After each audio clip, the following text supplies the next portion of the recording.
ఆమేన్ ఆమేన్. కూడి వచ్చినటువంటి ఆత్మీయ సహోదరి సహోదరులందరికీ ప్రభువైన యేసుక్రీస్తు నామమున వందనాలు శుభాలు తెలియజేస్తా ఉన్నాం. ప్రియమైనటువంటి దేవుని వారలారా, గడిచినటువంటి పునరుత్థాన దినం నుండి ఈ క్షణం వరకు ఆ దేవాది దేవుడు మనకు తోడై ఉండి ప్రతి సందర్భంలో ఈ వారం అంతా కూడా నిజంగా ఆయన కృప వలన, ఆయన దయ వలన ప్రతి క్షణం ఆయన మనకు తోడేంటి నడిపించినటువంటి గొప్ప దేవుని విధానాన్ని బట్టి దేవునికి కృతజ్ఞతాస్తుతులు చెల్లిస్తూ మరి ప్రాముఖ్యంగా మరి ఆరాధనకి రీతిగా మనందరినీ కూడా దేవుడు సమకూర్చినందుకు కృతజ్ఞతలు చెల్లిస్తూ ఇంతవరకు ఆయన పాటల ద్వారా ప్రార్థన ద్వారా మహిమపరిచి ఉన్నాం. అందును బట్టి దేవునికి కృతజ్ఞతాస్తుతులు చెల్లిస్తూ వాక్యంలోకి వెళ్దాం. అందరు కళ్ళు మూసుకొని కళ్ళు వంచినట్లయితే ప్రార్థన చేసుకొని వాక్యంలోకి వెళ్దాం. సర్వోన్నతుడా, సకల సృష్టికి కారణభూతుడా, నిత్యం దేవదూతలచే పరిశుద్ధుడు పరిశుద్ధుడు పరిశుద్ధుడు అని కొనియాడబడుచున్న మా ప్రియ పరలోకపు తండ్రి, మీ ఘనమైన పరిశుద్ధమైన ఉన్నతమైన శ్రేష్టమైన పవిత్రమైన నామానికి స్తుతులు స్తోత్రాలు చెల్లిస్తున్నాం నాయన. తండ్రి, ఉదయకాలంలో ఉన్న తండ్రి మరి ఆరాధనలో మమ్మల్ని అందరినీ కూడా ఈ విధంగా సమకూర్చి ఆత్మతోనూ సత్యముతోనూ ఆరాధించేటువంటి గొప్ప భాగ్యాన్ని అనుగ్రహించినందుకు మీకు స్తుతులు చెల్లిస్తూ ఉన్నాం. ఇంతవరకు నాయన పాటల ద్వారా ప్రార్థనల ద్వారా మీరు మహిమ పొంది ఉన్నారని విశ్వసిస్తూ ఉన్నాం. అందుకు బట్టి అయాస్థుతులు స్తోత్రాలు చెల్లిస్తూ ఉన్నాం. వాక్యంలోనికి వెళ్తుండగా దయతో జ్ఞాపకం చేసుకోండి.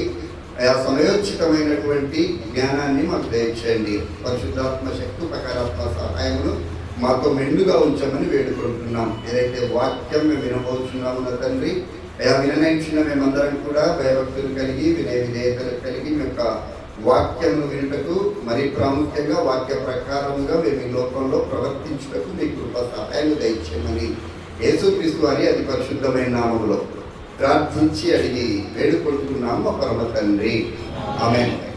మరొకసారి అందరికీ వందనాలు తెలియజేస్తా ఉన్నాం. ప్రియమైనటువంటి దేవుని వారలారా, కొన్ని విషయాలను మనం ఈరోజు దేవుని యొక్క గ్రంథం నుండి నేర్చుకునేటువంటి ప్రయత్నం చేద్దాం. మనం చాలా సందర్భాలలో లోకంలో అనేకమైనటువంటి అందమైనటువంటి కట్టడాలు మనకు కనబడుతూ ఉంటాయి.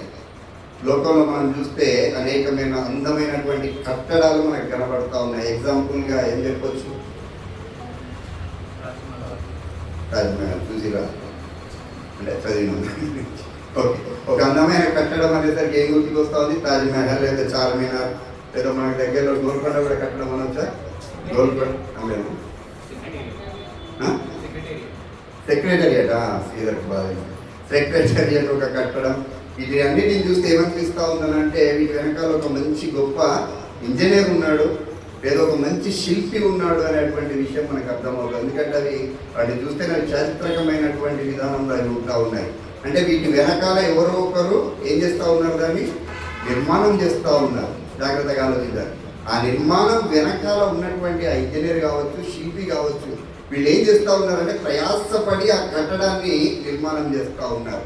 ఈ నిర్మాణం చేసినటువంటి ఆ కట్టడం కంటే, జాగ్రత్తగా ఆలోచించాలి, నిర్మించబడినటువంటి ఆ కట్టడం కంటే నిర్మించిన వాడు గొప్పవాడా, ఆ నిర్మించబడినటువంటి కట్టడం గొప్పదా? నిర్మించిన వాడు గొప్పవాడు, ప్రేమైనటువంటి వాడు. అంతేనండి.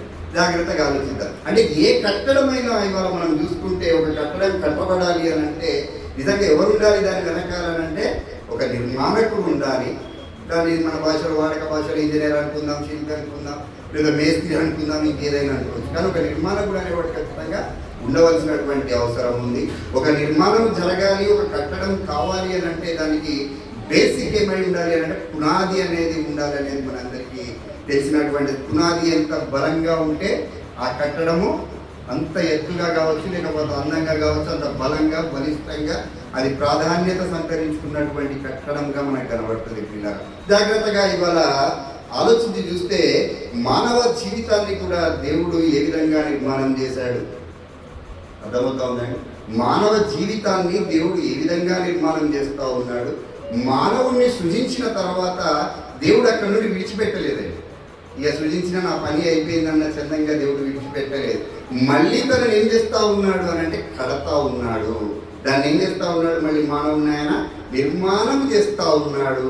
ఒక గొప్ప కట్టడముగా ఆ మానవుని తీర్చిదిద్దడానికి దేవుడు అహర్నిశలు మన గురించి ఆయన ఆలోచన చేస్తూ ఉన్నట్టుగా మనకి బైబిల్ గ్రంథం సెలవిస్తూ ఉన్నది. మానవ జీవితాన్ని కూడా ఒక కట్టడంగా ఇవాళ మనం తీసుకొని ఆలోచన చేస్తే దేవుడే దాన్ని కట్టడానికి, మన జీవితాలను నిర్మించడానికి దేవుని దగ్గర అనేకమైనటువంటి ప్లాన్లు లేదా ప్రణాళికలు దేవుని దగ్గర ఉన్నట్టుగా మనం చూస్తాం. ప్రియులారా, జాగ్రత్తగా ఆలోచిస్తాం. దేవుడు మరి ప్రధాన శిల్పిగా ఉండి, దేవుడే ప్రధాన శిల్పిగా ఉండి మానవ జీవితాలను ఏ విధంగా కట్టాలి అనుకుంటా ఉన్నాడు, ఏ విధంగా ఆయన కడతా ఉన్నాడు అనేటువంటి విషయాలను మనం ఆలోచించగలిగితే హెబ్రీలకు రాసిన పత్రిక 3వ అధ్యాయము 3వ వచనాన్ని మనం జాగ్రత్తగా చూసే ప్రయత్నం చేద్దాం. ప్రతి ఇల్లును ఎవడైనా ఒకరి చేత కట్టబడును. చాలండి. సమస్తమును కట్టినవాడు ఎవరట? దేవుడు. ఇక్కడ జాగ్రత్తగా ఆలోచిస్తే దేవునికి ఉన్నటువంటి పేర్లు అనుకుందాం, లేకపోతే బిరుదులు అనుకుందాం, లేకపోతే టైటిల్స్ అనుకుందాం. దేవుడు ఏంటంటే ఎవరటైనా కట్టేవాడు. దేవుడు ఎవరటండి? కట్టేవాడు. ప్రియమైనటువంటి వాడు, గాడ్ ఇస్ ద బిల్డర్. ఎవరట? దేవుడు కట్టేవాడు. సమస్తమును కట్టేవాడు ఎవరట? దేవుడు అని లేఖనాలు సెలవిస్తూ ఉన్నాయి. ఇంతగా జాగ్రత్తగా ఆలోచిద్దాం. దేవుడు ఏమేమి కడతా ఉన్నాడు, ఏ విషయాలను దేవుడు కట్టాడు లేదా కట్టబోతా ఉన్నాడు అనేటువంటి విషయాన్ని మనం జాగ్రత్తగా ఆలోచించగలిగితే ప్రియులారా, ఆయన మొట్టమొదటిగా మానవ నిర్మాణము లేదా సృష్టి క్రమం అంతా కూడా మనకి తెలిసిందే. ఎన్ని రోజులలో చేశాడండి దేవుడు సృష్టిని? 6వ రోజు మానవుని కూడా తయారు చేశాడు. 6 రోజుల సృష్టిని అంతటి కూడా దేవుడు తయారు చేసినట్టుగా మనం చూస్తూ ఉన్నాం. దాని తర్వాత దేవుడు ప్రాముఖ్యంగా 3 విషయాలను ఇవాళ మనం చూసేటువంటి ప్రయత్నం చేద్దాం. దేవుడు కట్టేటువంటి ఒక 3 విషయాలను మనము ఆలోచన చేసి చూస్తే ప్రియులారా, మొట్టమొదటిగా 147వ కీర్తనలో 2వ వచనాన్ని మనం జాగ్రత్తగా చూద్దాం.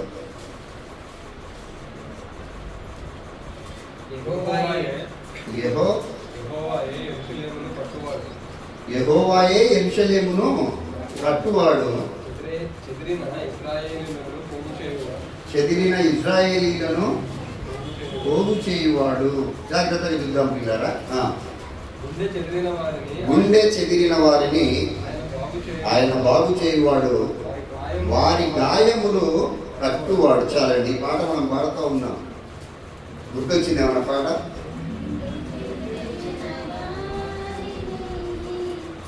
బాగు చేయు. దానికంటే ముందు చరణంలో తర్వాత చరణంలో ఉంటాయి కదా. యెరూషలేము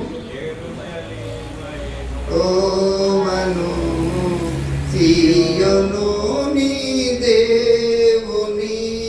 ఈ పాట మీరు జాగ్రత్తగా ఆలోచిస్తే ఈ 147వ కీర్తన అంతా కూడా పాట అండి. 147వ కీర్తన ఆ పాట మొత్తం ఏం పాటది?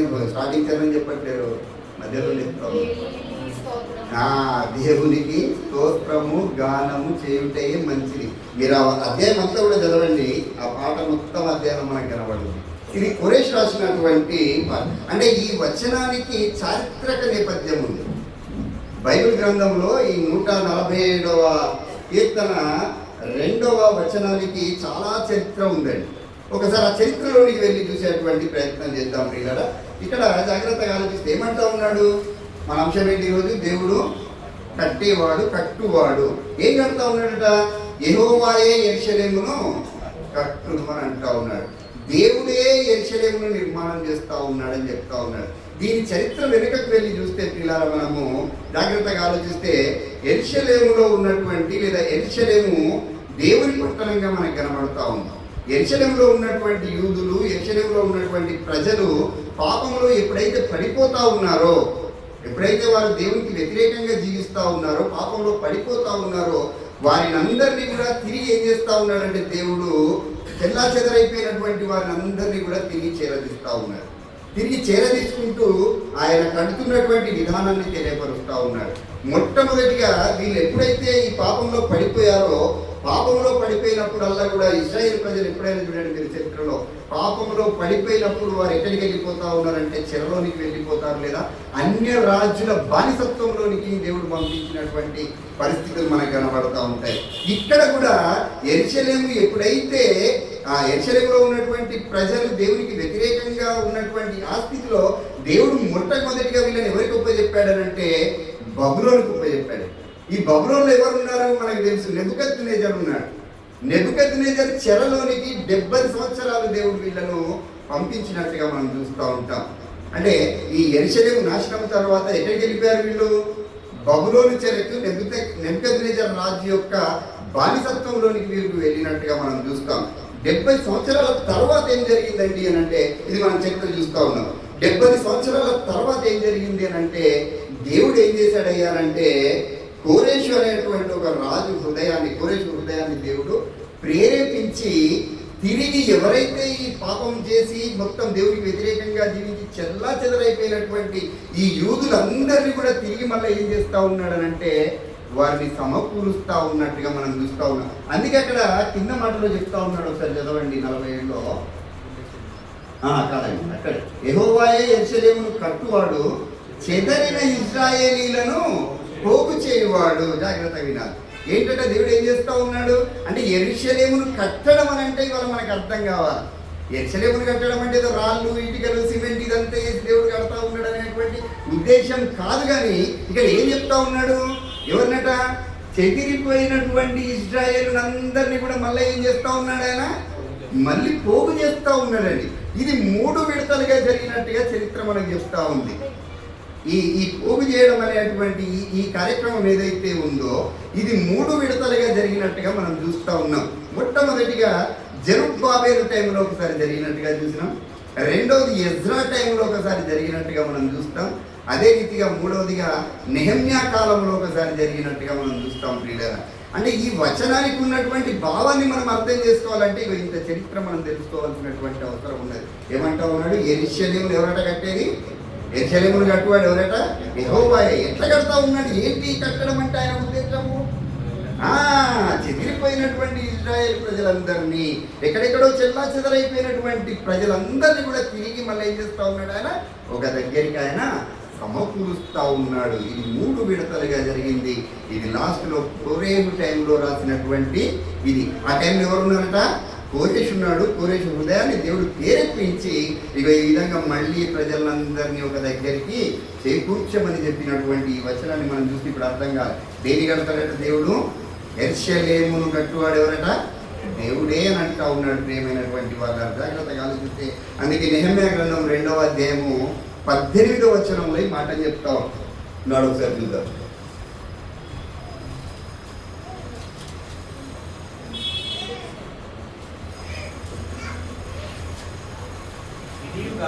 ఇదియుగాక నాకు సహాయము చేయు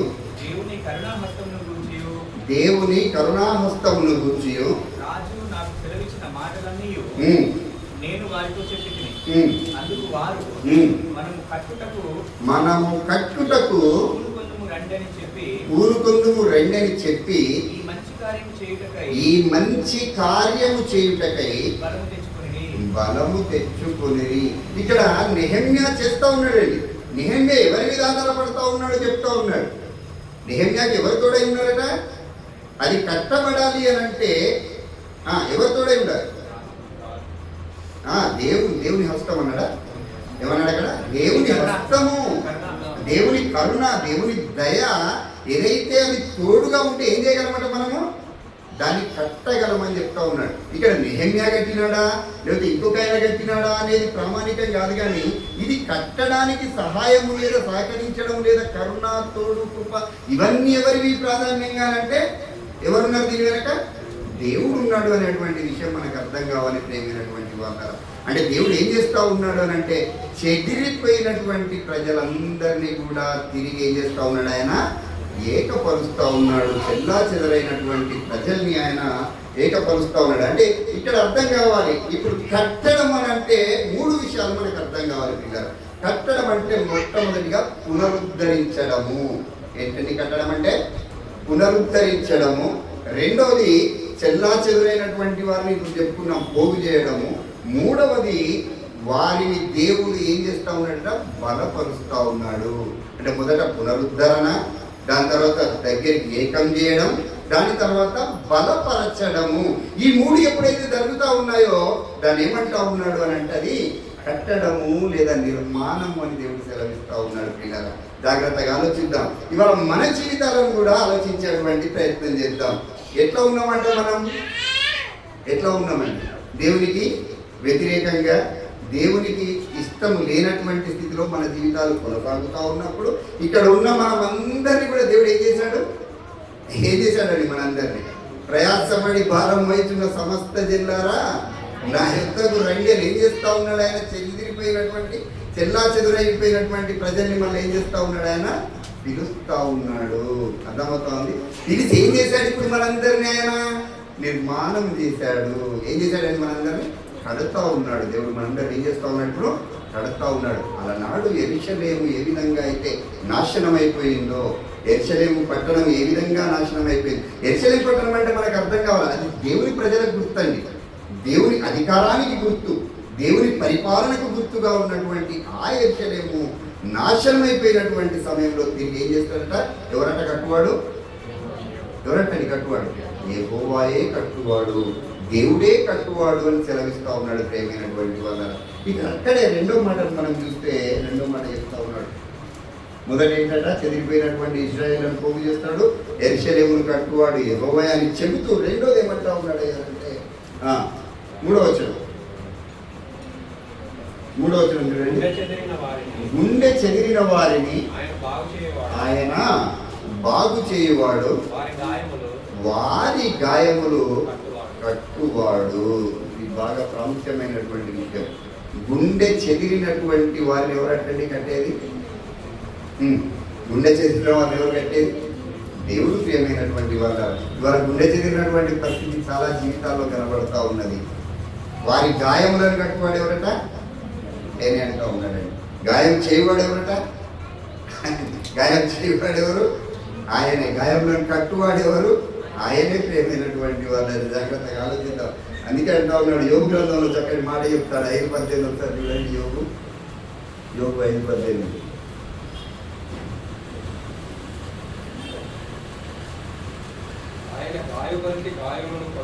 ఏంటంటే యోగు ఏం చెప్తా ఉన్నాడు?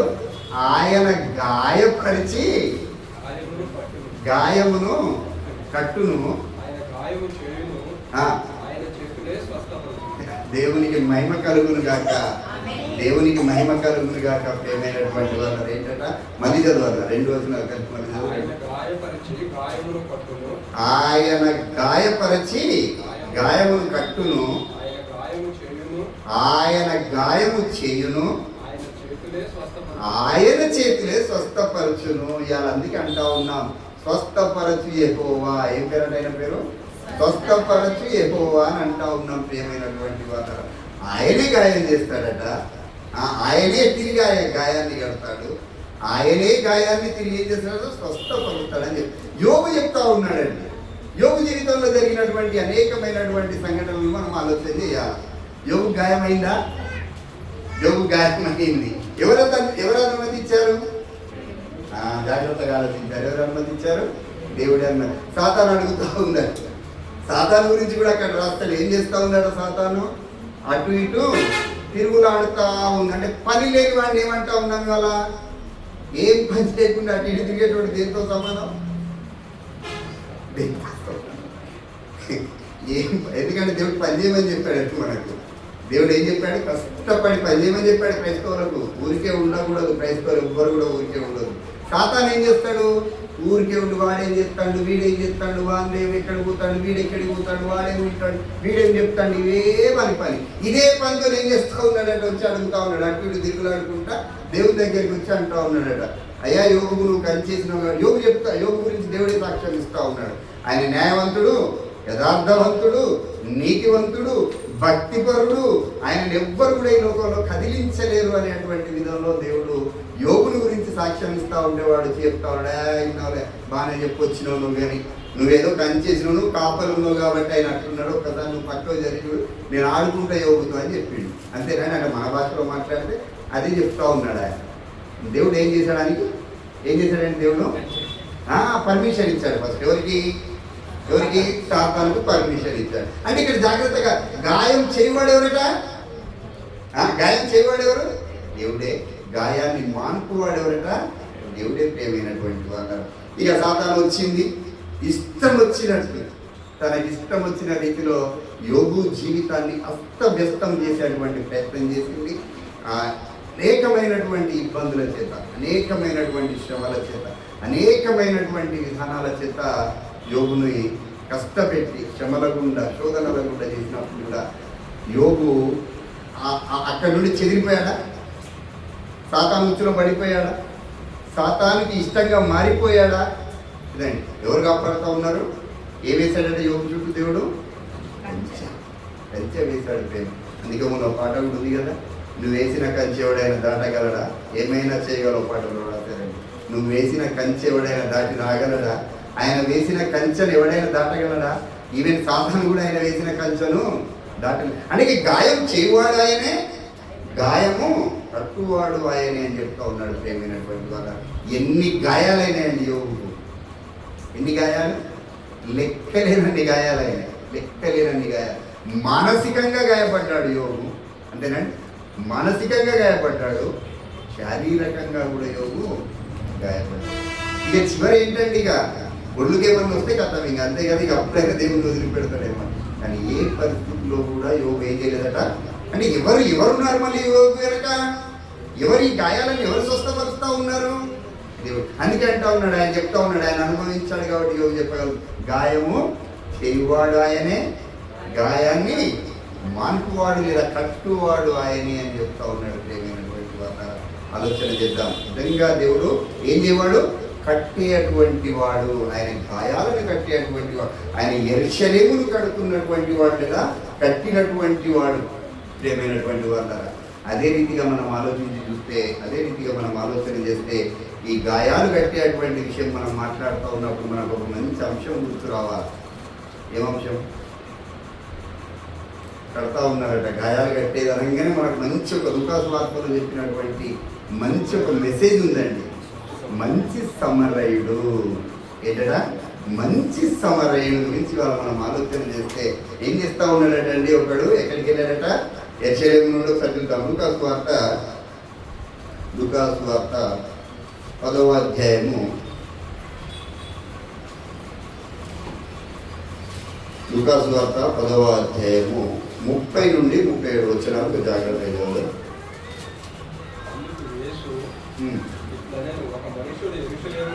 ఒక మనుషుడు యెరూషలేము నుండి యెరికో పట్టణమునకు దిగి వెళుతూ దొంగల చేతిలో చిక్కెను. ఏం చేస్తా ఉన్నారట? దొంగ ఒక పని ఏంటట? దోచుకోవడం. దొంగ పని ఏంటి? దోచుకోవడం. ఏం చేస్తా ఉన్నాడు? వాళ్ళు బట్టలు దోచేసుకున్నారు, ఆయన దగ్గర ఉన్న డబ్బులను దోచేసుకున్నారు, ఆయన కొట్టిండ్రు, అతన్ని కొట్టి కొన ప్రాణముతో విడిచిపోయి. యాజకుడు అంటే ఎవరండి? యాజకుడు అంటే ఎవరు? యాజకుడు అంటే ఎవరు చెప్పాలి?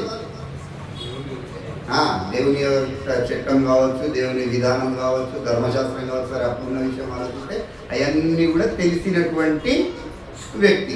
ఎవరంటే యాజకుడు అని అంటా ఉన్నాడు. ఆయన ఏం చేస్తా ఉన్నాడు? చూడండి, జాగ్రత్తగా ఆలోచించండి. దేవుని గురించి తెలిసినటువంటి వారు, దేవుని ప్రేమను రుచి చూసినటువంటి వారు, దేవుని చట్టమంతా కూడా తెలిసినటువంటి వారు ఏం చేయాలి? అసలు ఒక వ్యక్తి అక్కడ గాయపడి గాయంలతో ఉన్నప్పుడు ఒక రియాక్షన్ ఎట్లా ఉండాలండి? దేవుని ఎరిగినటువంటి వ్యక్తి రియాక్షన్ ఎట్లా ఉండాలా? అతని దగ్గరికి వెళ్ళి పరామర్శించడము, ఇటువంటి విధానం లేకుండా ఎవరైనా యాజకుడు అంటే మన భాషలో ఇప్పుడు మాట్లాడితే పాస్టర్ అనుకున్నాం. కొద్దిగా పాస్టర్ అనుకుందాం. పాస్టర్ ఏం చేయాలా? సహాయం చేయవలసిన వాడు. ఏం చేస్తా ఉన్నాడటనే? చూసి, అందుకే రాశాడండి, చూడకుండా రాయలే, చూసి కూడా ఏం చేస్తా ఉన్నాడట? పక్కకి వెళ్ళిపోతా ఉన్నాడా? చదవండి. అలాగూ ఇంకొక ఆయన ఎవరట? లేవీయుడు. లేవీయుడు అంటే ఎవరు? లేవీయుడు అంటే ఎవరు తెలుసా? అసలు మొట్టమొదట దేవుడు అవకాశం ఇచ్చింది లేవీయులకి. లేవి గోత్రానికి అవకాశం ఇచ్చాడండి దేవుడు. దేని గురించి? దేవుని యాజకత్వం చేయడానికి. ఆ గోత్రానికే దేవుడు పర్మిషన్ ఇచ్చినటువంటి లేవి గోత్రంలో ఉన్నటువంటి లేవీయుడు కూడా అంటే లేవి గోత్రంలో ఉన్నాడంటే ఇక వాడు నిరంతరం ఎందులో ఉంటాడు?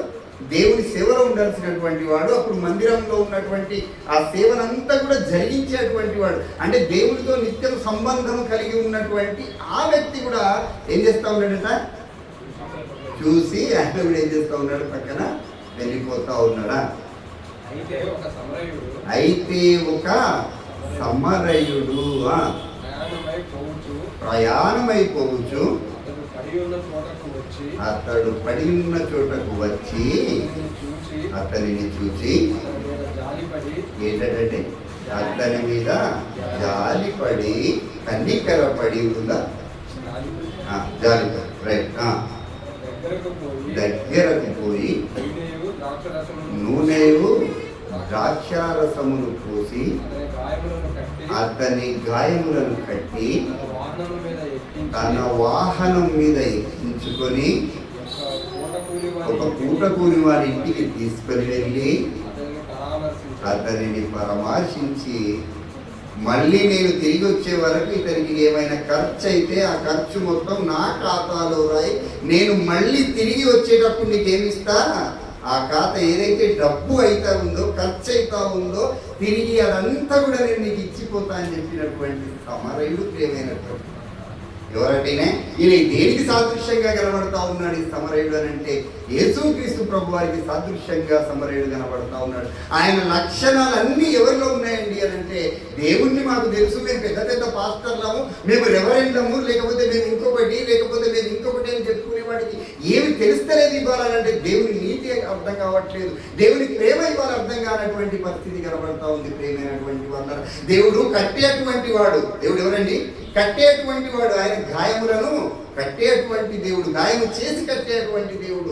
ఆ గాయములను కడుతూ ఉన్నటువంటి సమరయుని గురించి వాళ్ళు మనం నేర్చుకోవాల్సినటువంటి అవసరం ఉంది. ఏ లక్షణాలు కనబడతా ఉన్నాయి సమరయునిలో, ఏ లక్షణాలు ఉన్నాయి, యేసుక్రీస్తు వారి యొక్క లక్షణాలు కనబడతా ఉన్నాయి. యేసుక్రీస్తు వారి యొక్క ఆయన ఎక్కువ పరిచయం లేకపోవచ్చండి. యేసుక్రీస్తు వారు వీళ్ళిద్దరికి ఉన్నంత, లేవీయుడికి ఉన్నంత, యాజకునికి ఉన్నంత ఎక్కువ అవినవభావ సంబంధం దేవునితో ఆయనకు లేకపోవచ్చు, కానీ దేవుని విధానం అంతా కూడా, దేవుని ప్రేమంతా కూడా, దేవుని యొక్క దయాగుణము, దేవుని యొక్క జాలి, దేవుని యొక్క కనికరం ఎవరిలో అయితే ఉంటా ఉన్నదో వారు ఏం చేస్తూ ఉన్నారంటే జీవితాలను కడుతూ ఉన్నారు. దేవుడు నేర్పిస్తూ ఉన్నాడు. ఏంటంటే దేవుడు ఎవరు, మన దేవుడు కట్టేటువంటి దేవుడు అని అంటూ ఉన్నాడు. ప్రేమైనటువంటి వారు ఈ సమరయుడు ఏం చేస్తూ ఉన్నాడు అని అంటే, అక్కడ ఉన్నటువంటి ఆ పరిస్థితిని అంతటి కూడా ఆలోచన చేసి దేవుని మనస్సు కలిగినటువంటి, లేదా క్రీస్తు మనస్సును కలిగినటువంటి సమరయుడు ఏం చేశాడట, వారిని కట్టాడు. ఏం చేశాడట, గాయాలను కట్టాడండి. నూనె పోస్తూ ఉన్నాడట, ద్రాక్షారసం పోస్తూ ఉన్నాడట. అంటే వాడి అవసరత ఏదైతే ఉందో ఆ అవసరతను ఏం చేస్తూ ఉన్నాడు, వాడు తీరుస్తూ ఉన్నట్టుగా మనం చూస్తూ ఉన్నాం. మీకు అక్కడితో వదిలేశాడా, మళ్ళీ ఏం చేశాడంటే తీసుకొని వెళ్ళాడు. వాడి వాహనం ఎక్కించుకోలేదు, బండిలో ఏది ఉంటే అది ఎక్కించుకొని పుట్టకుల్లో వాని ఇంటికి తీసుకెళ్ళాడట. అక్కడ దింపి వాళ్ళకి చెప్తా ఉన్నాడు, అమ్మా ఇంకా ఏదైనా ఖర్చు అయినా నేను భరిస్తానని చెప్తా ఉన్నాడండి. ఇది కట్టే విధానం. ప్రియమైనటువంటి దేవుని వాళ్ళ దేవుడు మనకి నేర్పిస్తున్నటువంటి విధానం ఏంటిది, గాయములను ఆయన ఏంటట కట్టేటువంటి వాడు అని చెప్తా ఉన్నాడు. జాగ్రత్తగా ఆలోచిద్దాం. ఇవాళ ఒక వ్యభిచారంలో పట్టబడ్డదండి ఒక స్త్రీ, అందరు తీసుకొచ్చారు యేసుక్రీస్తు వారి దగ్గర. ఏం చెప్తా ఉన్నారు, అప్పుడున్న ధర్మశాస్త్రం ప్రకారం ఏం చేయాలా, పాపం చేసిన వాళ్ళని ఏం చేయాలా, రాళ్లతో కొట్టి చంపేయాలనేటువంటి ఆ ధర్మశాస్త్రం కింద ఉన్నటువంటి ఆ దినాలలో ఒక స్త్రీ వ్యభిచారంలో పట్టబడినప్పుడు యేసుక్రీస్తు వారి దగ్గరికి తీసుకొచ్చారు. యేసుక్రీస్తు వారి దగ్గరికి తీసుకొచ్చినప్పుడు ఏం చెప్పాడు ఆయన,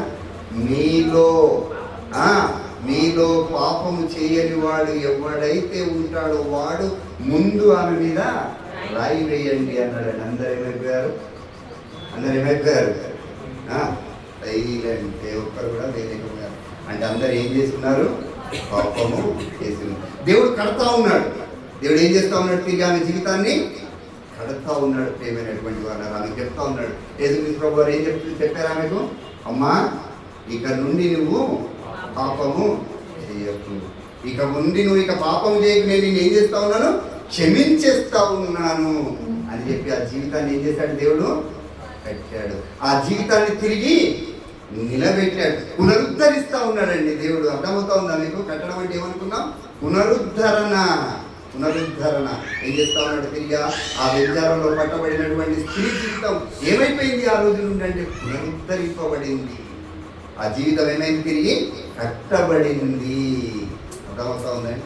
కట్టబడింది. ప్రియమైనటువంటి దేవుని వాహనాలు మీరు అపోస్తల కార్యంలో కూడా ఒక మాట వింటుంటాను. కొత్త నిబంధనలో కూడా వారి గాయంలో కట్టుతా ఉన్నట్టుగా ఇక్కడ చెప్తా ఉన్నాడు అపోస్తల కార్యం గురించి.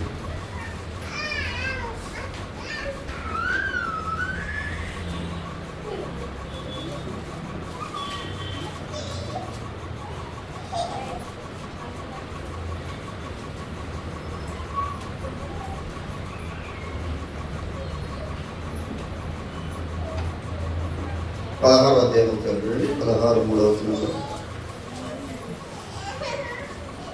అతడు తనతో కూడా బయలుదేరి రావాలని పౌలు కోరి అతడి తండ్రి గ్రీసు దేశస్థులని ఆ ప్రదేశంలోని యూదులకందరికీ తెలియను కనుక వారిని బట్టి అతను తీసుకుని సున్నతి చేయించాడు. వారు ఆయా పట్టణం ద్వారా వెళ్ళొచ్చు యెరూషలేములో ఉన్న అపోస్తలులు పెద్దలు నిర్ణయించిన విజ్ఞాన బయలుదేరుటకు వాటిని వారికి అప్పగించారు. కనుక సంఘంలో విశ్వాసమందు స్థిరపడి అన్యులను లేఖకులు చూడలేదు. 16 అపోస్తలుల కార్యం 16 వారి గాయంలో కట్టులేనందుకు చూడు.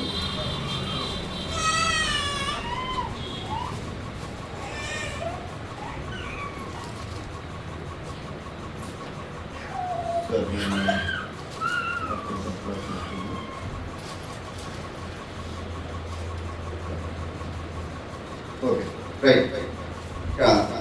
ఎక్కడ కూర్చున్నాం?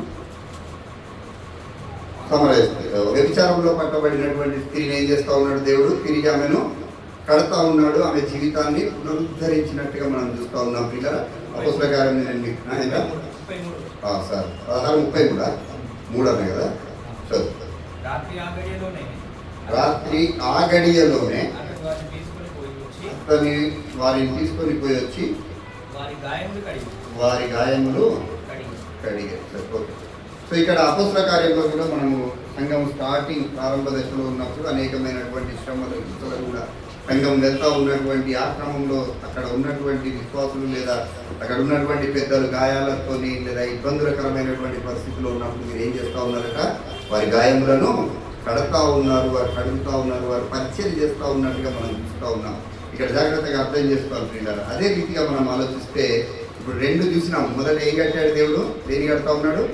యెరూషలేమును కడతా ఉన్నాడు అని చూసినాం. తర్వాత గాయములను కట్టుతా ఉన్నాడు, లేదా గుండె చెదిరిన వారిని ఆయన బాగు చేస్తున్నటువంటి దేవుడు అని చూస్తూ ఉన్నాం పిల్లల.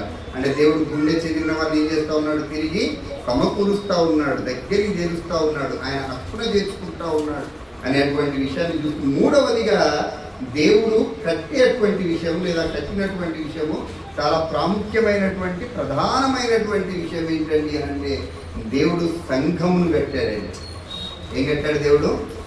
సంఘమును కట్టాడు. ప్రియమైనటువంటి వాళ్ళారా, మత్తయి వార్త 16వ అధ్యాయము 18వ వచనాన్ని మనం చూస్తే,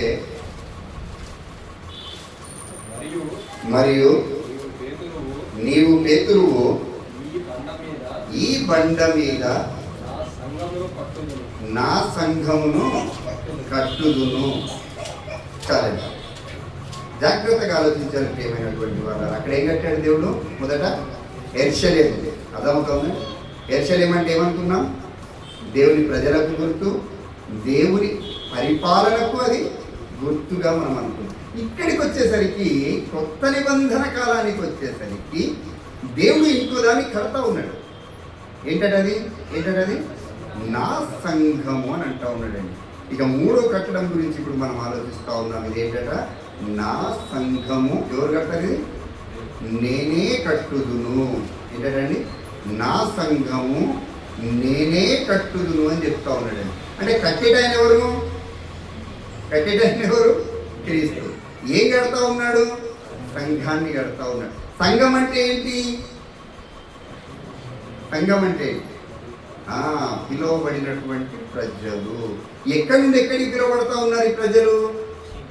చీకటిలో నుండి ఆశ్చర్యకరమైనటువంటి వెలుగులోనికి, లేదా సాతాను అధికారంలో నుండి దేవుని అధికారంలోనికి పిలువబడినటువంటి ప్రజలు. సంఘం అంటే పిలువబడినటువంటి ప్రజలు, పిలువబడినటువంటి జనాంగం. ఇప్పుడు యేసుక్రీస్తు వారు కడతా ఉన్నారట. మళ్ళీ ఏంటంటే దాన్ని ఏమంటా ఉన్నాడు? నా సంఘము అని అంటా ఉన్నాడండి. దేన్ని కడతా ఉన్నాడు? ఇప్పుడు మంచిగా అర్థం చేసుకోవాలండి ఇక్కడ విషయాన్ని. దేన్ని కడతా ఉన్నాడు ఆయన?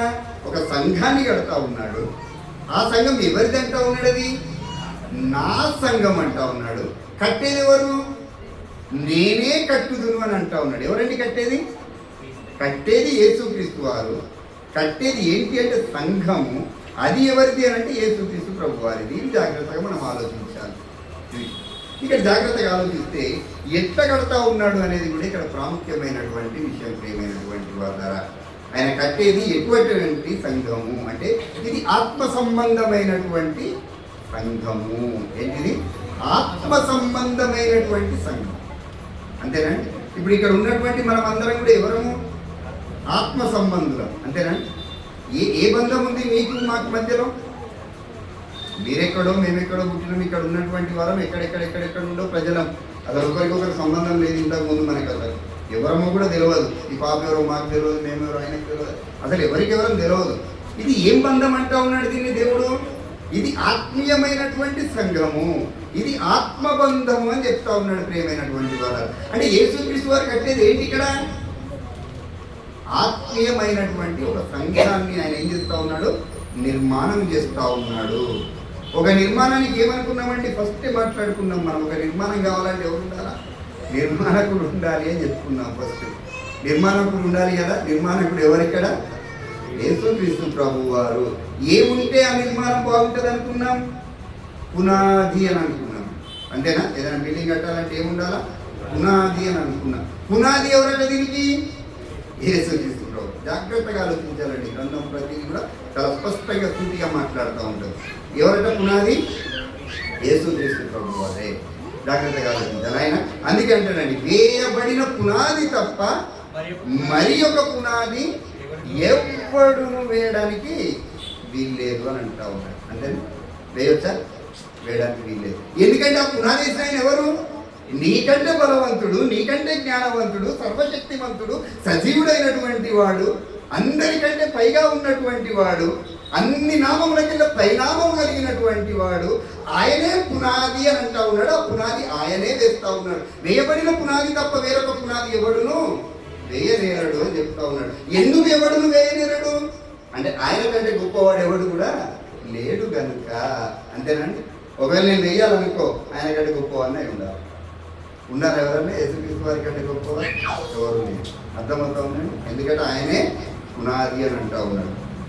ఆ బండ క్రీస్తే అని చదివామా? ఏ బండ మీద కట్టబడాలంటిది? ఇప్పుడు చదివిన దాంట్లో ఉంటుంది చూడండి. మత్తయిలో మత్తయి 16:18 దగ్గర ఉందా? ఆ బండ క్రీస్తే. ఎవరటండి ఆ బండ? క్రీస్తే అని అంటా ఉన్నాడు. ప్రియమైనటువంటి వాళ్ళ ఆ బండ ఎవరట? క్రీస్తే అంటా ఉన్నాడు. పునాది క్రీస్తే, మూలరాయి క్రీస్తే. ఇంకొక ప్రాముఖ్యమైనటువంటి విషయాన్ని మనం ఇప్పుడు జ్ఞాపకం చేసుకుంటే ఈ సంఘాన్ని ఆయన ఎట్లా కడతా ఉన్నాడని అంటే అపోస్తల కార్యం 20వ అధ్యాయము 28 చూడండి.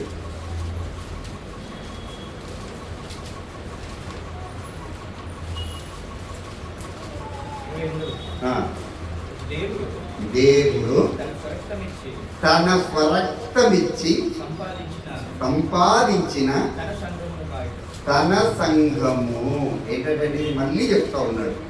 మళ్ళీ గుర్తు చేస్తా ఉన్నాడు. దేవుడు ఎట్లా సంపాదించాడంటే దీన్ని ఎట్లా కడతా ఉన్నాడు? ఎట్లా కడతా ఉన్నాడండి దీన్ని? రక్తముతో, తన స్వరక్తం ఇచ్చి. ఆ రక్తాన్ని ఏమంటాడంటే పేతురు అమూల్యమైనటువంటి రక్తం అంటాడండి. ఏంటట? అది అమూల్యమైనటువంటి రక్తము, నిష్కలంకమైనటువంటి రక్తము, నిర్దోషమైనటువంటి రక్తము అని చెప్తా ఉన్నాడు. పేతురు పత్రిక మనం చదివితే మొదటి అధ్యాయంలో ఉంటుంది. అర్థమవుతా ఉందండి. ఆయన అమూల్యమైనటువంటి ఆ రక్తం చేత ఏం చేస్తూ ఉన్నాడు? ఇప్పుడు సంఘాన్ని కడతా ఉన్నాడు, నిర్మాణం చేస్తూ ఉన్నాడు. ప్రియమైనటువంటి ఎటువంటి నిర్మాణం ఇది? మళ్ళీ మాట్లాడుకుందాం. ఎటువంటి నిర్మాణం ఇది? ఆత్మ సంబంధమైనటువంటి నిర్మాణము. భౌతిక సంబంధమైనటువంటి నిర్మాణం చేయాలి అంటే గోడ కట్టాలంటే సిమెంట్ కావాలా, ఇటుకలు కావాలా, లేదా ఇంకేదో కావాలా, స్టీల్ కావాలా, ఎక్స్ట్రా లాంటివి కావాలా. కానీ ఈయన దేంతో కడతా ఉన్నాడంటే తన సొంత రక్తంతో సంఘాన్ని ఆయన నిర్మాణం చేస్తూ ఉన్నాడు అని అంటా ఉన్నాడు. అర్థమవుతా ఉందండి. దీన్ని మనల్ని ఏమంటా ఉన్నాడు అని అంటే సజీవమైనటువంటి రాళ్ళు అని అంటా ఉన్నాడండి. ఈ నిర్మాణంలో మన పాత్ర ఏంటి? ఈ నిర్మాణంలో మనకు ఉన్నటువంటి పాత్ర ఏంటి అని అంటే దేవుడు చేస్తున్నటువంటి ఈ సంఘం అనే నిర్మాణంలో మన పాత్ర ఏంటంటే సజీవమైనటువంటి రాళ్ళు అని అంటా ఉన్నాడు. పేతురు రాసినటువంటి మొదటి పత్రిక 2వ అధ్యాయము 5వ వచనాన్ని జాగ్రత్తగా చూద్దాం. యేసుక్రీస్తు ద్వారా జాగ్రత్తగా వినాలండి. దేవునికి అనుకూలమునకు ఆత్మ సంబంధమైనటువంటి బలులు అర్పించుటకు పరిశుద్ధ యాజకులుగా ఉండునట్లు మీరును, అంటే ఎవరండి మీరును అని అంటే ఇది ఇక్కడ కూర్చున్నటువంటి మనం అందరం కూడా ఏంటట సజీవమైన రాళ్ల వలె ఉండి ఆత్మ సంబంధమైనటువంటి మందిరములుగా కట్టబడుతున్నారు. దేవుడు నిర్మాణం చేస్తూ ఉన్నాడు. తన రక్తం ద్వారా ఏం చేస్తా ఉన్నాడు? మనందరినీ ఆత్మ సంబంధమైనటువంటి రాళ్ల వలె ఏం చేస్తా ఉన్నాడు? ఆయన రాళ్ళు ఇటుకలతో కడతా ఉన్నప్పుడు ఒకదాని మీద ఒకటి చక్కగా ఎట్లా అమర్చుకుంటూ వస్తా ఉన్నా, దేవుడు కూడా ఆయన సంఘాన్ని కట్టే క్రమంలో మనందరినీ ఆత్మ సంబంధమైనటువంటి రాళ్ల వల్ల ఏం చేస్తా ఉన్నాడట? ఆయన కడతా ఉన్నాడు అని చెప్తా ఉన్నాడు. ప్రియమైనటువంటి వాళ్ళు అర్థమవుతా ఉందండి. అంటే దేవుడు ఏం చేయవాడు? కట్టేటువంటి వాడు. దాంట్లో ఆలోచించాడు. దేవుడు ఏం చేసేవాడు? కట్టేటువంటి వాడు. ప్రియమైనటువంటి వాళ్ళు ఆయన సంఘాన్ని ఏం చేస్తా ఉన్నాడు? ఆయన కడతా ఉన్నాడు. అందుకే అంటాడు అపోస్తుల కార్యాలు చెప్తాడు, ఎవరైతే బ్యాప్టిజం తీసుకున్నారో అనుదినం ఏం చేస్తా ఉన్నాడట? వారిని ప్రభువు ఏం చేస్తా ఉన్నాడు? అనుదినము వారిని ఏం చేస్తా ఉన్నాడంటే సంఘంలో చేరుస్తాం. అంటే ఒక్కొక్క రాయిని తీసుకొచ్చి ఒక్కొక్క రాయిని ఎక్కడెక్కడో తయారవుతాయండి. ఇటుకలు ఎక్కడ తయారవుతాయి? వికారాబాద్లో తయారైతాయి ఇటుకలు ఎక్కువ శాతం. ఈ ప్రాంతం అక్కడ నుండి తీసుకొచ్చిన ఇటుకలు వికారాబాద్ హైదరాబాద్కి తీసుకొని వచ్చి అక్కడ ఒక కాంట్రాక్టర్ మళ్ళీ అక్కడ నుండి గృహం నిర్మాణం అయ్యే దగ్గరికి తీసుకొని వెళ్తా ఉన్నాడు. అలాగే దేవుడు కూడా మనందరిని ఎక్కడో చిల్లాచిల్లరైపోయినటువంటి వారిని తిరిగి ఏమంటా ఉన్నాడు? అక్కడ ఇశ్రాయేల్ ఏమైపోయారట? వాళ్ళు యెరూషలేమును కట్టేటువంటి సంఘంలో ఇశ్రాయేల్ ఏమైపోయారు? వాళ్ళు చెల్లాచెదరైపోయినటువంటి వారు. అదే రీతిగా ఇవాళ సంఘాన్ని నిర్మాణం చేస్తూ ఉన్నటువంటి దేవుడు కూడా చెల్లాచెదరైపోయినటువంటి ప్రజలందరినీ కూడా మళ్ళీ ఒక దగ్గరికి చేర్చి ఆత్మ సంబంధమైనటువంటి కట్టడముగా, ఆత్మ సంబంధమైనటువంటి యెరూషలేముగా, ఆత్మ సంబంధమైనటువంటి మందిరముగా దేవుడు ఏం చేస్తూ ఉన్నాడు? నిర్మాణం చేస్తూ ఉన్నాడు. ప్రేమైనటువంటి వాళ్ళ అర్థమవుతా ఉందండి. జాగ్రత్తగా ఆలోచిస్తే ఎన్ని చూసినాం ఇప్పుడు? యెరూషలేమును కట్టువాడు ఎవరంట? ఆయనే తెలిసింది. గాయములను కట్టువాడెవరు? ఆయనే. గుండె చెదిరిన వారిని బాగు చేయవాడెవరు? ఆయనే. సంఘాన్ని కట్టువారెవరు? ఆయనే. ఇంకొక మాట చూసుకొని మనం ముగించుకునేటువంటి ప్రయత్నం చేద్దాం. గృహమును కట్టువాడు ఎవరు? అంతేనా? గృహం అనగానే అందరికీ ఆలోచిస్తారు అన్నమాట. కొంత ఉంటే వాళ్ళు లేదు హైదరాబాద్లో. ఏం చెప్తారు? 2 సంవత్సరాలు కిరాయిలలో ఉండి వర్షాలు అయిపోతాను. మా యోన అంటాను, మొన్న ఒక సొంతిల్లు లేదా అన్నా, నీకు 2 సంవత్సరాల నుండి ఉన్నాను, ఎట్లా నువ్వు ఇంకా సొంతిల్లు కొనుక్కోకపోతే అని చెప్తా ఉన్నాడు తమ్ముడు. పాపం బాధపడతా ఉన్నాడు. దేవుడి చిత్తమైతే గురిస్తాం తమ్ముడు. ఎందుకంటే ఇప్పుడు అదే చదువుతాం మనం. 127:1 యెహోవా ఇల్లు కట్టించని ఎడల దాని కట్టువాని ప్రయాసము వ్యర్థము. ఏంటంటే ఇప్పుడు ఏం కడతా ఉన్నారు? దేవుడు ఏం కడతాడా? గృహము. ఇప్పుడు మా రోజెక్కలు తిరుగుతారు, ఇల్లు డబ్బులు చేతిలో పట్టుకొని తిరిగినా ఇంకా దేవుడి చిత్తం లేదేమి. ఇంకా అంటే సమయం రాలేదు. దేవుడి చిత్తం లేదంటే వేరేదాన్ని అనుకోవద్దక సమయం రాలేదని చెప్పబోతా ఉన్నాడు. సమయం రాలేదేమో. సురేషన్లకు ముందే వచ్చింది సమయం. వాళ్ళు ముందే కొనేసుకున్నారు. దేవుడు ముందే సమయం ఇచ్చేశాడు వాళ్ళే. జాగ్రత్తగా ఆలోచిద్దాం పిల్లలు. యెహోవా ఇల్లు కట్టించని ఎడల దాని కట్టువాని ప్రయాసం ఏంటంటే వ్యర్థము అని అంటా ఉన్నాడు. ప్రియమైనటువంటి వాళ్ళరా, అంటే దేవుడు ఏం కట్టుతాడండి అని అంటే ఇక్కడ అర్థం కావాలి మనకు. ఒక గృహాన్ని కూడా కట్టేది ఎవరట? దేవుడే అని చెప్తా ఉన్నాడండి. అనేక గృహములు ఉన్నాయండి ఈ లోకంలో. అనేక గృహములు, అనేకమైనటువంటి ఇల్లు ఉన్నాయి, అనేకమైన. హెబ్రీలో ఈ మాట చెప్తాడు. హెబ్రీ పత్రిక 3వ అధ్యాయంలో అక్కడే ఉంటుంది. ప్రతి ఇల్లు నిర్వహణ చూడండి ఒకసారి. ప్రతి ఇల్లును ఎవరైనా ఒకరి చేత కట్టబడును. ఉమ్. సమస్తమును కట్టువాడు దేవుడే. ప్రతి ఇల్లును ఎవరో ఒకరి చేతి కట్టబడు, నేను సమస్తం కట్టుబడి ఎవరు మనం మొదలే మాట్లాడుతున్నాం. ఎవరట? దేవుడు. అంటే కట్టేటువంటి వాడు దేవుడు. దేని కడతా ఉన్నాడు అనేటువంటి విషయాన్ని ఇప్పుడు మనం 127:1 చెప్పిన దాని ప్రకారంగా మనం ఆలోచిస్తే ఏంటంటే అది ఇల్లు మళ్ళీ చదవమంటారు. యెహోవా ప్రతి ఇల్లును 127. యెహోవా ఇల్లు కట్టించని ఎడల యెహోవా ఇల్లు కట్టించని ఎడల దాని కట్టువారి ప్రయాసం వ్యర్థమే. దాని కట్టువాని ప్రయాసం ఏంటంటే అది వ్యర్థమే అని అంటా ఉన్నాడండి. నిజమే కదా ఇది. మనం ఎంత ప్రయాసపడినా, ఎంత ఇంజనీర్తో ప్రణాళికలు వేయించినా, ఎంత మంచి ఏమంటారు దాన్ని లేఅవుట్లో మొత్తం తీసుకున్నా, ఎంత బ్లూ ప్రింట్ ఎంత ఖచ్చితంగా ఉన్నా, పక్కోడితో ఏ గొడవ లేకపోయినా, ఎదురుడితో ఏ ఇబ్బంది లేకపోయినా, ఒకవేళ దేవుని చిత్తం లేదనుకో ఇవన్నీ ఉండి అదేంటంటే అది వ్యర్థము అని అంటా ఉన్నాడు. ప్రియమైనటువంటి వాళ్ళ అది వ్యర్థము. యెహోవా ఇల్లు కట్టించని ఎడల కట్టువాని ప్రయాసం ఏంటి? అది వ్యర్థం అని చెప్తా ఉన్నాడు. జాగ్రత్తగా ఆలోచిద్దాం. ఎందుకనంటే దేవుని అనుమతి అనేది చాలా ముఖ్యమైనటువంటి ప్రాముఖ్యమైనటువంటి విషయం అండి. దేవుని అనుమతి ఉంటేనే ఆ కట్టడం లేదా ఆ ఇల్లు లేదా ఆ గృహం ఏమవుతుందని అంటే చక్కగా నిలబడుతుంది, అది ఉండేటువంటి ఆశీర్వదింపబడుతుంది అనేటువంటి విషయాన్ని జ్ఞాపకం. దేవుని అనుమతి లేకుండా ఆది కాండంలో ఒక ప్రయత్నం చేశారు కడదామని. ఏంటంటే అది బాబేలు గోపురము. దీనికి దేవుని అనుమతి లేదు. బాబేలు గోపురం. అందుకే ఇల్లు కట్టించని ఎడల కట్టువాని ప్రయాసం ఏంటంటే అది వ్యర్థము. బాబేలు గోపురం అనుకుంటా ఉన్నారు వాళ్ళు. బాబుగా మనం పోయేసుకుంటే గోపురం కట్టేసుకుందాం. దేవునికి అనుమతి లేదు. దేవుని యొక్క నీతిలో లేదు ఇది. అది ఎవరి స్వనీతి? మానవుడి యొక్క స్వనీతి. ఏమనుకుంటా ఉన్నాడు ఒకసారి చదువుదాం. 11:1 ఆది కాండము.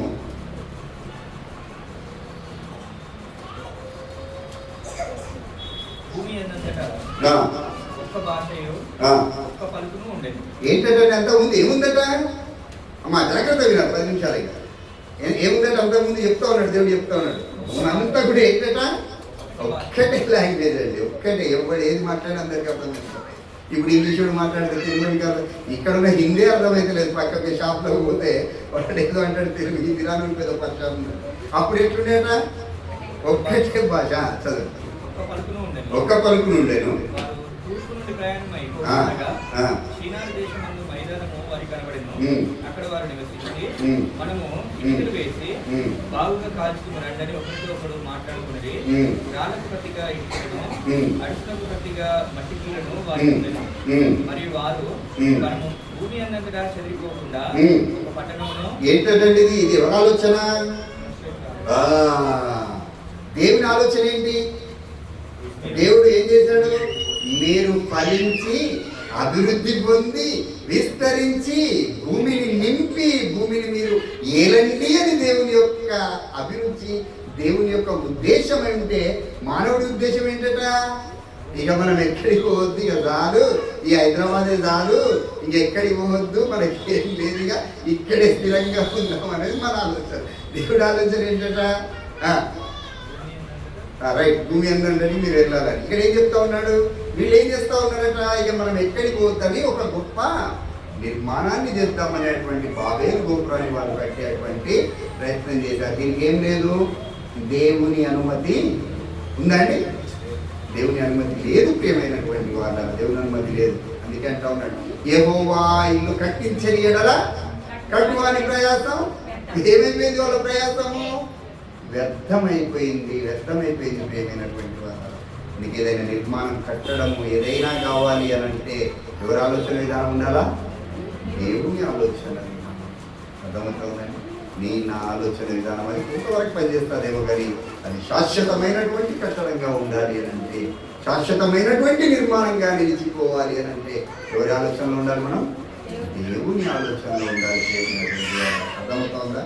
బుద్ధిమంతుడు బుద్ధి లేనివాడు ఇద్దరు కట్టాలట. అది కూడా చదివినాం కదా. ఎక్కడ?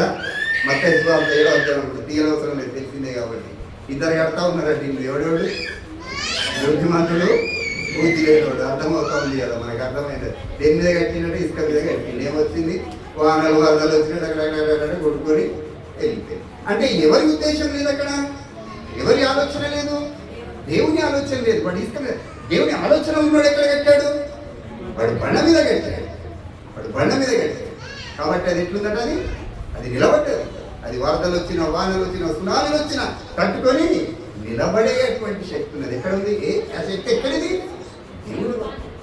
దేవుని ద్వారా, దేవుని ఆలోచన విధానం ద్వారా, దేవుని నీతిని జరిగించడం ద్వారా ఏమైందా? కట్టడం నిలబడ్డది అని అంటా ఉన్నది. నిలబడ్డది అంటా.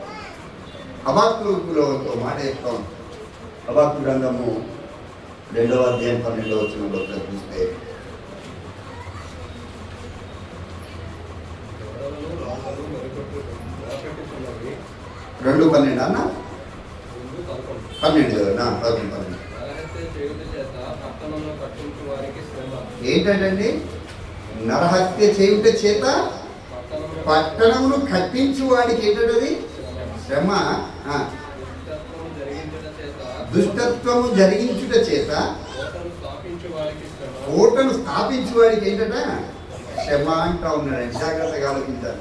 అంటే దేవుని నీతిలో కాకుండా అవినీతిగా, అక్రమంగా, అన్యాయంగా నువ్వు ఎంత పెద్ద ఇల్లు కట్టుకున్నా, నువ్వు ఎంత పెద్ద కోటలు నిర్మాణం చేసినా అదేంటంటే అది వ్యర్థము అని అంటా ఉన్నాడు. వాడికి ఏం కలుగుతుందట? శ్రమ అని అంటా ఉన్నాడు దేవుడు. ఇవాళ అన్యాయం చేసి కట్టాలని చూస్తూ ఉన్నాం, ఇవాళ అక్రమం చేసి కట్టాలని చూస్తూ ఉన్నాం, ఇవాళ ఒకరిని ముంచి కట్టాలని చూస్తూ ఉన్నాం, ఒకరిని గుంజుకొని కట్టాలని చూస్తూ ఉన్నాం. ఆ కట్టడానికి ఏదో మనం గొప్పగా అనుకుంటా ఉన్నాం, కానీ దేవుని దృష్టిగా ఏంటంటే ఇవన్నీ కూడా వ్యర్థము. నీకు వాటి వల్ల శ్రమ రాబోతా ఉంది అని చెప్తా ఉన్నాడు. ప్రియమైనటువంటి వాళ్ళ, నీ సంపాదన నీతిగా ఉండాలండి. మనం ఇల్లు కట్టాలి అని అంటే, లేదా ఒక గృహ నిర్మాణం చేయాలి అని అంటే, ఏదైనా చేయాలి అని అంటే ఎట్లా ఉండాలంటే దేవుని నీతిని అనుసరించి ఉండాలి. అర్థమవుతా ఉందండి? దేవుని నీతిని అనుసరించకుండా అన్యాయంగా, అక్రమంగా నువ్వు చేసేస్తే ఏంటంటే అది ఏమంటా ఉన్నాడు? అది శ్రమ అని అంటా ఉన్నాడండి. శ్రమ అంటా ఉన్నాడు. అంటే దేవుని అనుమతి ఎప్పుడు ఎవరికి ఉంటుందో తెలుసా? నీతి మంతులకే దేవుని అనుమతి ఏమైనటువంటి వాళ్ళ. అర్థమవుతుందా? అందుకే అంటా ఉన్నాడు, యెహోవా ఇల్లు కట్టించని ఎడల అది కట్టువాడి ప్రయాసం అది వ్యర్థము అని చెప్తాను. అంటే కట్టువాడు ఎవరు? ఇక్కడ అర్థం కావాలి మనకి. ఎవరు కట్టువాడు? దేవుడు అనేటువంటి విషయాన్ని మనము జాగ్రత్తగా ఆలోచించాలి. ప్రియమైనటువంటి వాళ్ళ, చివరికి ఒక వచనాన్ని చూసుకొని ముగించుకునేటువంటి ప్రయత్నం చేద్దాం. ఇప్పుడు మనము 2 ప్రధానమైనటువంటి విషయాలను ఆలోచన చేయాలని కట్టడం విషయంలో. దేవుడు అంటే కట్టేవాడు ఎవరు? దేవుడు అని అనుకుంటాం. 147వ కీర్తన 2వ వచనం. అదే రీతిగా మత్తయి సువార్త 16వ అధ్యాయం 18వ వచనం. ఈ రెండింటిని కూడా మనం జాగ్రత్తగా పరిశీలించి కంపారిజన్ చేయగలిగితే అక్కడ ఏం కట్టాడంటే దేవుడు ఒకసారి చూద్దాం. ఫస్ట్ ఏమన్నాడు? అది యెరూషలేమును కడతామని చెప్తా ఉన్నాడు. యెరూషలేమును కట్టినటువంటి దేవుడు ఇక్కడ కొత్త నిబంధన కాలానికి వచ్చేసరికి ఆ యెరూషలేము దేవుడు నివసించేటువంటి స్థలము. అప్పుడు ఏంటది? యెరూషలేము అంటే ఏంటప్పుడు? దేవుడు నివాసము చేసేటువంటి స్థలం. ఇప్పుడు ఏంటండి అని అంటే, ఇప్పుడు ఎక్కడ నివాసం చేస్తా ఉన్నాడు దేవుడు? ఎక్కడ? సంఘము. అర్థమవుతుందండి? ఇప్పుడు ఏంటి ఆలయం అంటే ఏంటి? సంఘమే ఆలయము. 1 కొరింథీ 3వ అధ్యాయం 16వ వచనంలో మనకు కొద్దిగా జాగ్రత్తగా చూద్దాం. కొరింథీయులకు రాసినటువంటి 1వ పత్రిక 3:16లో మీరు దేవుని ఆలయమై ఉన్నారని మెచ్చాలండి. ఇక్కడ కంపారిజన్ చేస్తూ ఉన్నాం మనం. ఎక్కడ? యెరూషలేము ఏంటప్పుడు దేవునికి నివాస స్థలము. ఇప్పుడు ఏంటండి అని అంటే మనమే అంటే సంఘమే దేవుని ఆలయము. అర్థమవుతుందండి? రెండవదిగా మనం చూస్తే అదే రీతిగా యెరూషలేము ఏంటి అని అంటే దేవుడు ఎన్నుకున్నటువంటి పట్టణము. అప్పుడు దేవుడు ఏం చేశాడు? దేవుడు ఆ పట్టణాన్ని ఎన్నుకున్నటువంటి ఆ పట్టణం. ఇప్పుడు ఏంటి అని అంటే దేవుడు తన స్వరక్తం ఇచ్చి సంపాదించిన సంఘము. అర్థమవుతుందండి? వేరియేషన్ మనకి కొనికి అర్థమవుతుంది కదా. అప్పుడేమో ఆయన ఎన్నుకున్నటువంటి పట్టణము, ఇప్పుడు ఆయన ఏర్పాటు చేస్తున్నటువంటి సంఘము. 3వ విషయాన్ని మనం గమనించగలిగితే పిల్లరా, యెరూషలేము ఎక్కడ ఉంటుంది అని ఆలోచిస్తే అది కొండల మీద ఉంటుందండి.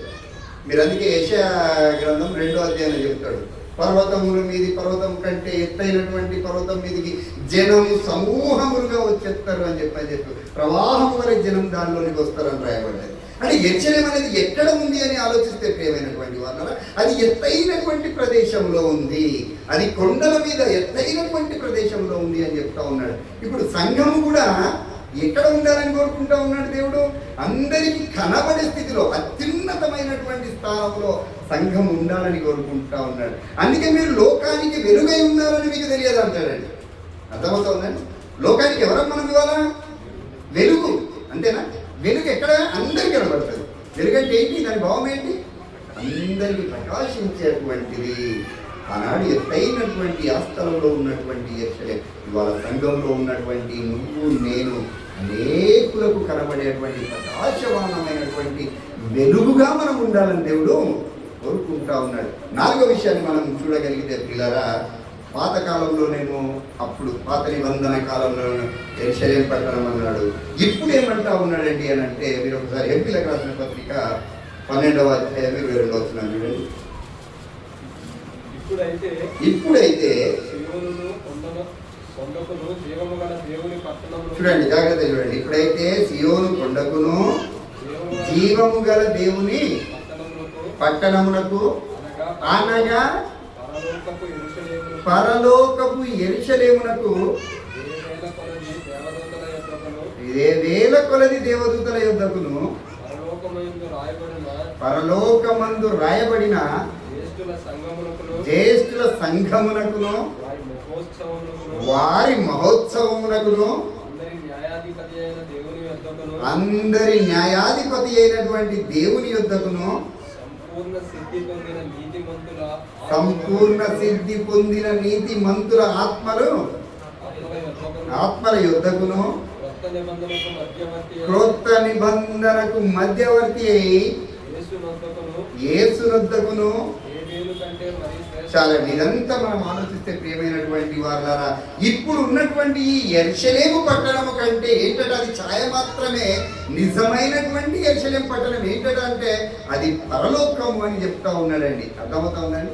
ఇప్పుడు ఛాయ ఏంటంటే అది ఛాయ నిజమైనటువంటి ఆ పరలోకానికి వెళ్ళే అటువంటి మార్గం ఏదైతే ఉందో, ఆ నిజమైనది ఏదైతే ఉందో అది సంఘం అని చెప్తా ఉన్నాడు. దీని నుండి ఎక్కడికి వెళ్ళబోతా ఉన్నాం మనం అందరము? ఇప్పుడు ఆ రాయబడినటువంటి ఆ పరలోకపు పట్టణానికి లేదా పరలోకపు యెరూషలేముకు మనం వెళ్ళబోతా ఉన్నామని చెప్తా ఉన్నాడు. ఇక ఈ యెరూషలేముకు విలువలేదండి. ఇక్కడ ఇదే చెప్పదలుచుకున్నటువంటి విషయం. భౌతిక పరమైనటువంటి ఈ యెరూషలేము, ఇవాళ జెరూసలేం యాత్ర, ఆ యాత్ర, ఈ యాత్ర, అక్కడికి పోయి అక్కడ మట్టి తెచ్చుకుంటే ఏదో అవుతుంది, అక్కడ నీళ్ళు చల్లుకుంటే ఏదో అవుతుంది, అక్కడ ఉన్నటువంటి పోయి పాదాలు ముట్టుకొని వస్తే ఏదో అవుతుంది అనేటువంటి అజ్ఞానమైన పరిస్థితి ఇవాళ ఉంది లోకంలో. కానీ దేవుడు ఏం చెప్తా ఉన్నాడంటే దానికి ఏ విలువ కూడా లేదు అని చెప్తా ఉన్నాడు.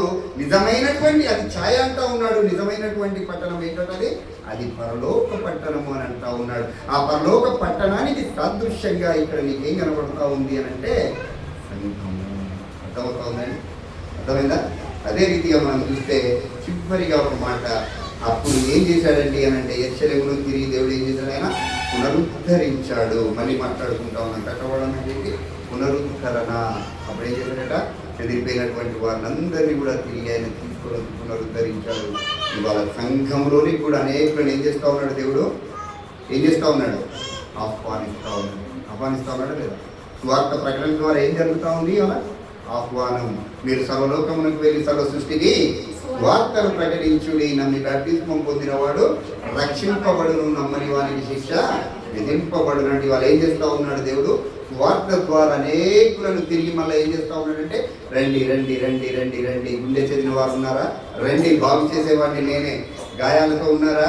కట్టేవాడను నేనే. రండి రండి రండి అని దేవుడు ఆహ్వానం పలుకుతూ ఉన్నాడు. ప్రియమైనటువంటి వాళ్ళ జాగ్రత్తగా ఆలోచిస్తూ దేవుడు ఏ దేవుడు? మన దేవుడు కట్టేటువంటి వాడు. ఆయన కట్టింది యెరూషలేమును కట్టాడు, గాయాలను కట్టాడు, గుండె చెదిరిన వారిని కట్టాడు, గృహాలను కట్టాడు, దేవుడు సంఘాన్ని కట్టాడు. ప్రియమైనటువంటి వాళ్ళ అటువంటి గొప్ప దేవుని వాళ్ళ నువ్వు నేను ఇది ఆ సంఘంలో ఆయనను ఆరాధించేటువంటి గొప్ప భాగ్యాన్ని దేవుడు మనకు అనుగ్రహించినందుకు దేవుడికి మరొకసారి కృతజ్ఞతాస్తుతులు చెల్లిస్తూ ఓపికగా విన్న మీ అందరికీ కూడా ప్రత్యేకమైనటువంటి వందనాలు తెలియజేసుకుంటున్న మాటలు ముగిస్తూ ఉన్నాను. Thank you. అందరికీ వందనాలు.